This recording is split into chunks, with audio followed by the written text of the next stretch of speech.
kualitas bermanfaat. Tetapi di sini dia keyakinannya, rasa malu, rasa takut, kegigihan, kebijaksanaannya itu tidak bertambah juga tidak berkurang. Yang artinya adalah tetap atau stabil. Nah, mungkin dari jenis orang yang ketiga ini adalah Bapak Ibu, karena memiliki keyakinan yang tetap bahwa semoga saya bisa melakukan berdana makanan seperti ini, yaitu memiliki keyakinan bahwa berdana adalah melakukan kebajikan yang nantinya menyokong kehidupan saat ini maupun kehidupan yang akan datang. Nah, dengan demikian keyakinannya ini tetap dia datang ke wihara rutin setiap hari, atau bahkan ketika ada urusan, nah, dalam seminggu ini dia mampunya hanya 2 hari, yaitu Sabtu Minggu, karena libur dia bisa menyisihkan waktu. Nah, kalau dari hari Senin sampai hari Jumat karena mungkin dia kerja, nah, akhirnya dia tidak bisa. Tetapi karena memiliki keyakinan seperti ini, keyakinannya diteruskan, dilanjutkan, yaitu Sabtu Minggunya tanpa bolong, tanpa tidak hadir, yaitu terus menerus melakukan berdana. Tetapi ini hanya keyakinan ya,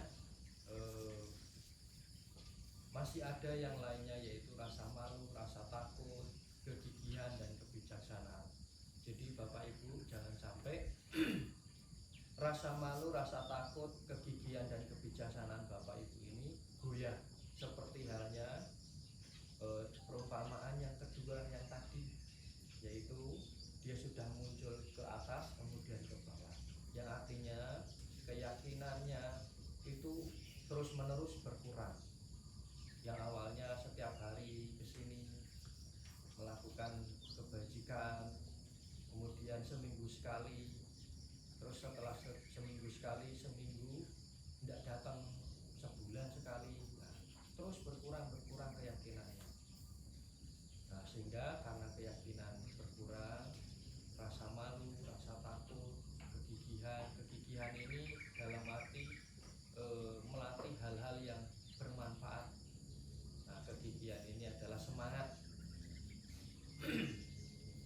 Kebijaksanaan juga demikian, semakin hari semakin bijaksana, bukan semakin menurun, semakin menjadi orang yang bodoh, yaitu dinasihatin tidak mau didengar, ada hal-hal yang bermanfaat dia tidak melakukan. Ini yang jenis yang kedua.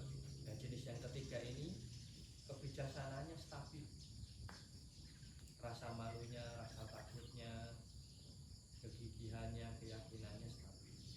Nah, ini jenis orang yang ketiga yang ada di dunia ini. Nah, Sang Buddha menyebutkan seperti itu. Nah, mungkin Bapak Ibu adalah jenis orang yang ketiga ini, yaitu keyakinannya, kegigihannya, rasa takut, rasa malu, dan kebijaksanaannya yang stabil. Kemudian yang keempat adalah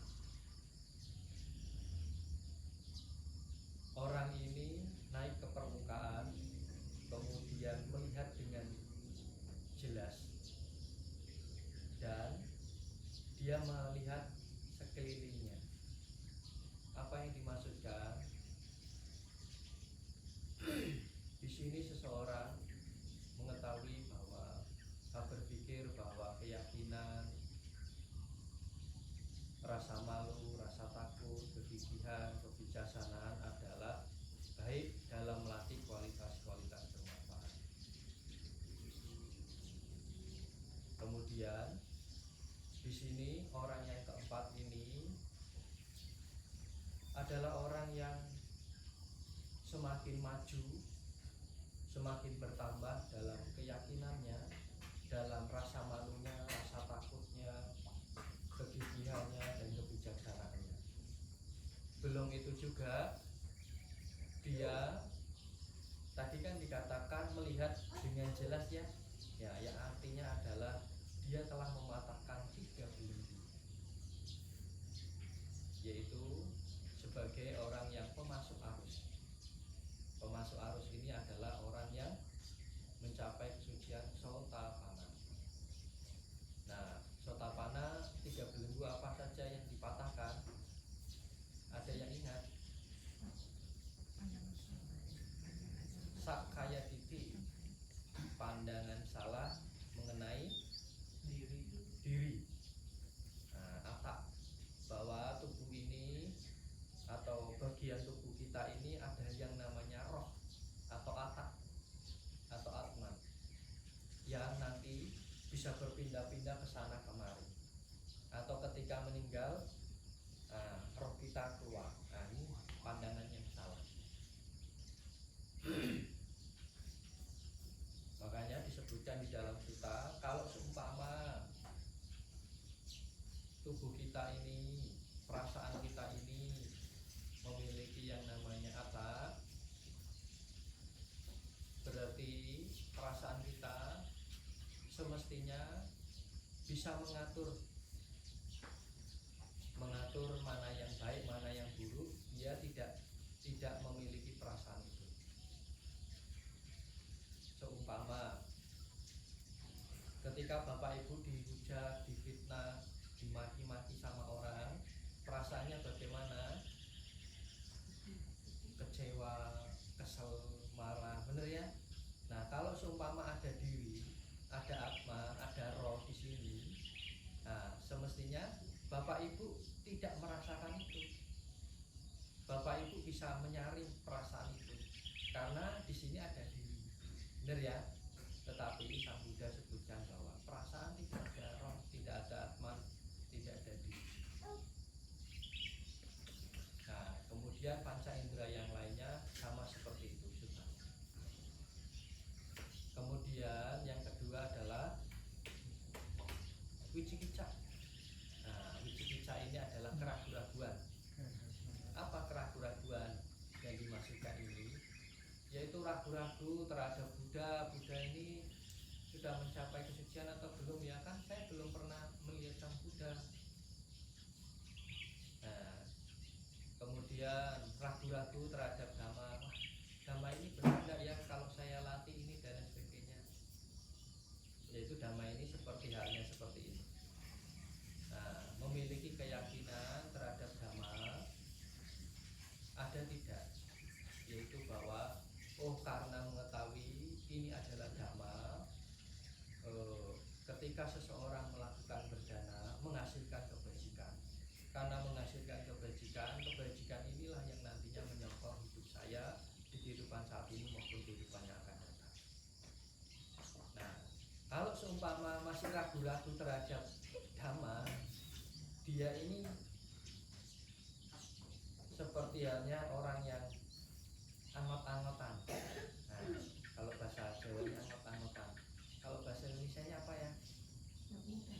Apa? Setengah-setengah tai ayam berarti. Apa? Setengah-setengah tai ayam.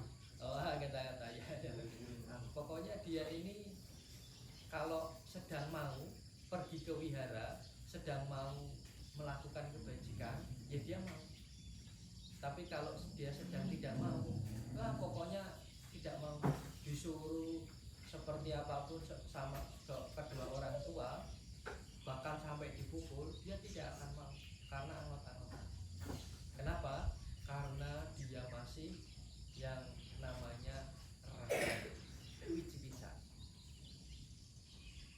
Nah, nanti bapak ibu bisa cek. Kalau seumpama ketiga hal ini tidak ada bapak ibu, bisa jadi. Kalau seumpama nih Koko sama Cece, suami dan istri, mengajak istrinya, ayo hari ini ke wihara berdana makan kepada Mbak C. Oh ayo. Nah, ini tidak ada yang namanya ragu-ragu lagi. Kenapa? Orang ini adalah orang yang memahami bahwa ketika melakukan kebajikan berdana akan menghasilkan kebajikan yang luar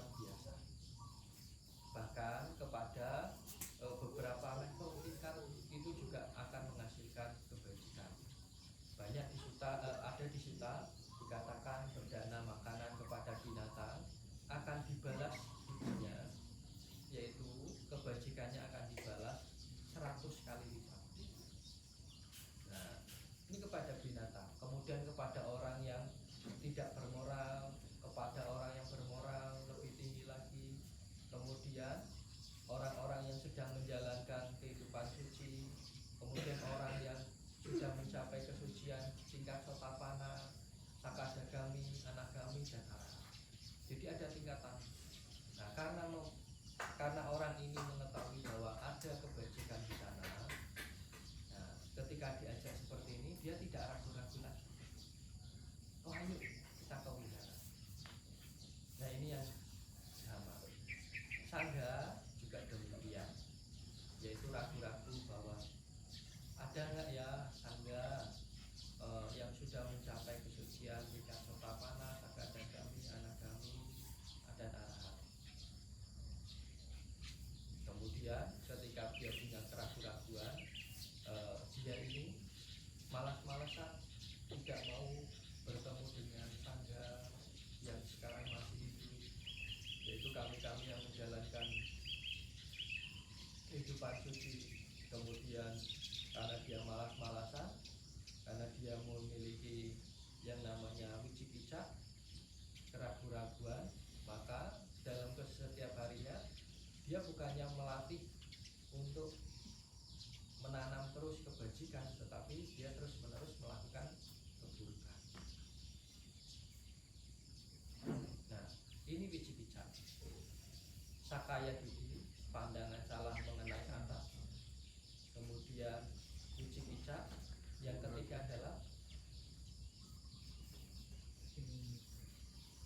silabata paramasa. Apa? Mempercayai ritual-ritual sebagai perbuatan suci gitu kan? Ya, silabata paramasa ini adalah dia ini sangat percaya sekali mengenai sila dan bata paramasa, yaitu mempercayai ritual-ritual bahwa jalan menyiksa diri tubuh ini adalah sebagai penyebab penderitaan bagi umat manusia, sehingga dia memiliki ritual-ritual, yaitu menghancurkan tubuh ini dengan cara bergulir-gulir dari sini ini bisa sampai ke Medan. Nah ini ritual untuk dikatakan menjadi suci.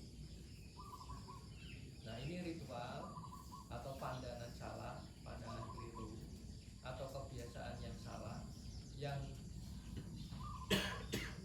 ketika seseorang mengetahui bahwa ini tidak ada manfaatnya, kemudian mengetahui bahwa ini adalah pandangan salah, nah sehingga orang itu meninggalkan sila bata paramasa. Nah saya tidak tahu nih Bapak Ibu di rumah punya ritual-ritual apa. Seumpama ini yang pernah saya lihat ya, ritual-ritual di wihara-wihara yang lain, membaca 108 kali membuat kita ini bisa mencapai kesucian. Membaca 1000 kali mantra ini bisa mencapai kesucian tingkat apa? Melatih makan makanan hanya sayur-sayuran, tidak ada daging, ini juga adalah pandangan diri. Paham ya? Nah, jadi ritual-ritual apapun dan kebiasaan-kebiasaan apapun yang dilakukan, kalau seumpama masih memiliki pandangan yang seperti ini, yaitu bisa menyucikan diri, adalah pandangan yang keliru. Nah kalau seumpama masih punya pandangan keliru ini, berarti sila bata paramasa Bapak Ibu belum dipatahkan dan masih belum bisa mengatakan bahwa dirinya telah memasuki yang namanya arus, yaitu mencapai kesucian tingkat sotapana. Nah ini orang yang keempat. Ingat ya, jadi ada seseorang di dunia ini yang naik ke permukaan air, kemudian berdiam di sana, yang artinya keyakinannya tetap, tidak berkurang, tidak bertambah. Nah ada lagi seseorang di dunia ini yang naik ke permukaan, melihat dengan jelas dan melihat ke sekelilingnya, yang artinya keyakinannya ini akan semakin bertambah, meningkat, akan bisa terprosok lagi, karena pemasuk arus ini telah bebas dari alam bumi. Kalau sumpama Bapak Ibu telah mematahkan 3 belenggu sakaya diti mengenai roh, jiwa, atak, kemudian wicik-wicak, keraguan-keraguan terhadap Buddha, Dhamma, dan Sangha, kemudian sila bata paramasa, yaitu ritual-ritual dan kebiasaan apapun yang bisa menghasilkan kesucian. Nah, inilah Bapak Ibu yang semestinya diketahui pada pagi hari ini, walaupun masih bingung. Nah, tetapi sebagai bekal suatu saat saya pernah dikasih tahu oleh Bante senior. Bante senior ini terus-menerus membicarakan hal-hal yang baru dan hal-hal yang rumit sekali menurut batin saya. Tetapi beliau menyampaikan, tidak apa-apa. Ini sebagai satu pengalaman, satu pengetahuan yang nantinya kamu akan mengerti di waktu yang lain. Nah, ini juga demikian Bapak Ibu. Walaupun dhamma ini sangat berat sekali, sangat sulit sekali untuk dicerna, tetapi ini sebagai bekal nantinya untuk di kehidupannya akan datang. Kehidupannya akan datang ini bisa di kehidupan sekarang, yaitu di 2 tahun kemudian baru sadar, oh ini loh yang dimaksud Bante. 5 tahun kemudian, oh ini loh yang dimaksud Bante. Nah, ini yang dimaksudkan Bante Senior. Dan setelah saya mengalami sendiri, karena mengetahui sendiri apa yang beliau katakan, oh saya bisa menyampaikan ke Bapak Ibu sebagai bekal nantinya untuk di kehidupan yang akan datang. Nah, mari kita limpahkan jasa kebajikan ini kepada sanak keluarga, para leluhur kita yang sudah mendahului kita terlebih dahulu, juga para dewa yang ada di wilayah ini maupun di mana saja. Semoga mereka semua terus mengetahui dan berbahagia. Ya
Sapa Manggalang Raghadu Sapa Dewata